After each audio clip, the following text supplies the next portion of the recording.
Today we're going to use MySQL and we're going to create what's called an EER, which is MySQL's version, by the way, of a physical model, and use that EER to generate a database from a model. So it's going to be pretty cool. But let's start in Lucidchart. What you're looking at right now is a very simple data model, comparable to something we've done probably many, many times in class. And what we're going to do is we're going to look at three tables in this example. The first one is employee, and we of course have employee ID as a primary key. And I've added now to the Lucid model, the Lucidchart model, the types. So we have last name and first name, and those are varchar 50s. And that means we can have up to 50 characters in our last name and our first name. The other table is department, and we have department ID as the primary key. And of course we also have department name, which is also a varchar, let's say 50. And since an employee may or may not be in a department, we have a foreign key here in employee, which identifies the department that the employee may belong to. And that department ID is, of course, a foreign key.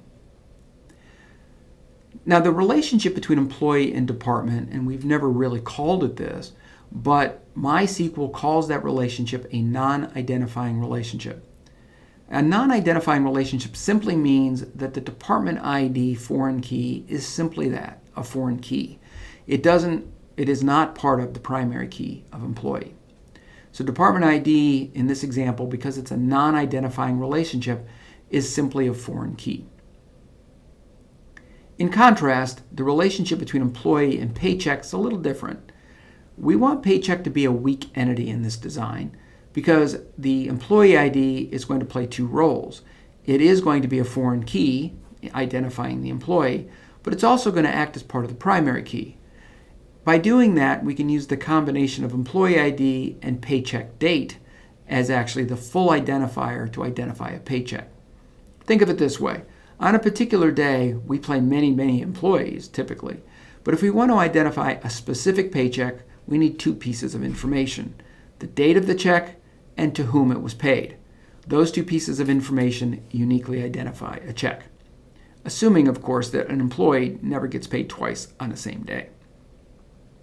Our only non-key field in paycheck is amount. And amount we're going to use in MySQL terms as a decimal, which means it can have up to 10 10 numeric places, two of which could be decimals. In MySQL, the numbers to the right of the decimal place, in this case, will be 2, because of course we can have dollars and cents. And the amount of numbers to the left of the decimal place can be 8, and that's because 10 minus 2 is 8.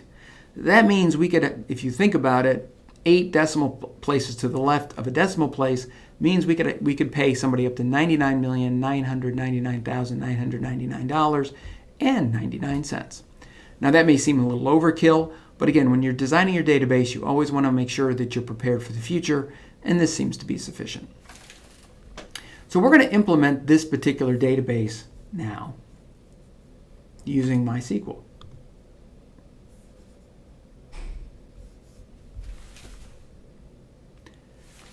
So now we're back to the home area of MySQL Workbench. You'll notice that we have set up a connection to the MySQL 604 server, and I used the student 001 account, which you'll notice right here, and we'll need that in just a second. Now, I mentioned that we're going to create an EER diagram. Now that's a little non-standard. We've never used that term before, but that's what MySQL calls a physical model. So you'll see that term quite a bit, and whenever you see EER, just kind of think physical model. So I'm going to click this 3-table connection here, which kind of looks like a model if you look at it. And I'm going to set up a new model. So I'm going to hit the plus symbol.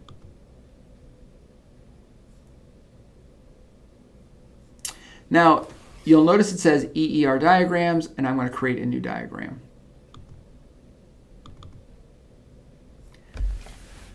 So this looks an awful lot like Lucid, but MySQL, because MySQL uses some of the same tool sets here.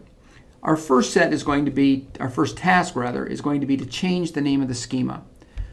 The configuration of MySQL, the server that we're using, requires you to use your account name as the name of your schema. If you don't, you cannot generate a database. It will give you an error. So the first thing I need to do is right-click and say Edit Schema and call it Student 001 underscore, and I'm going to call this Employee Department. Now you, of course, need to change Student 001 to be whatever your account name is. If you're Student 010, for example, make sure you change that appropriately. Once you hit Return, it should update the name over here in this window, and now you should be all set to go. So I'm going to go ahead and close this window. And now I'm going to go ahead and create my physical model, or as MySQL calls it, my EER.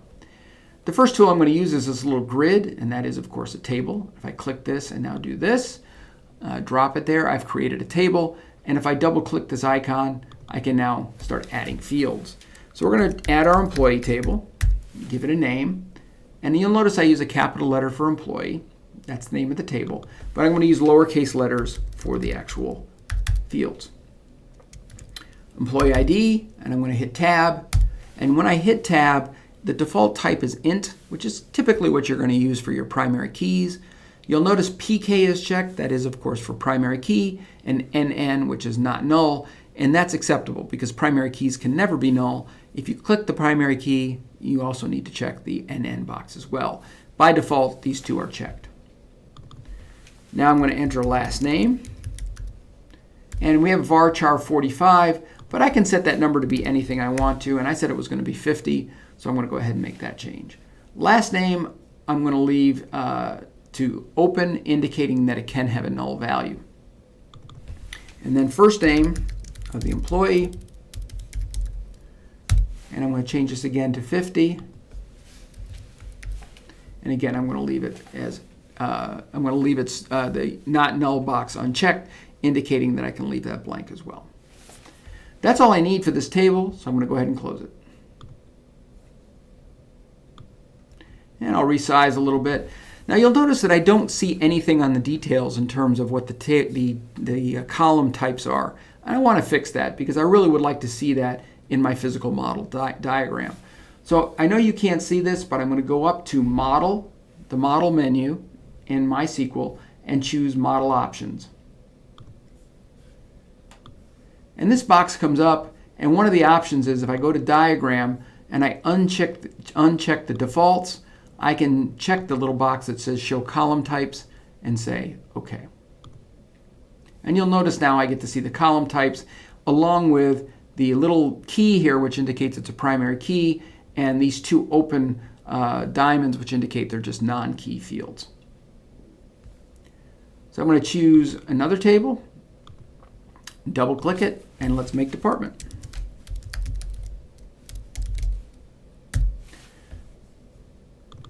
And we'll say department ID, and it's an int. And you'll notice again the primary key and the non-null fields are checked. However, in this case, I want to actually generate the department IDs automatically. And that is each time I add a new department, have MySQL automatically add 1 to the previous value.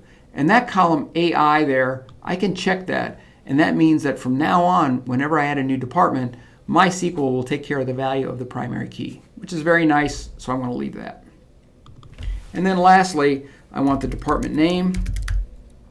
And again, I could have a very long department name here. So I'm going to put that as 100, and now I'm all set. And if I close this, you'll notice again, now I've got it all set up. I can see the types. My key is set correct, and I have a non-key field. Now I have one more table, and that's going to be paycheck.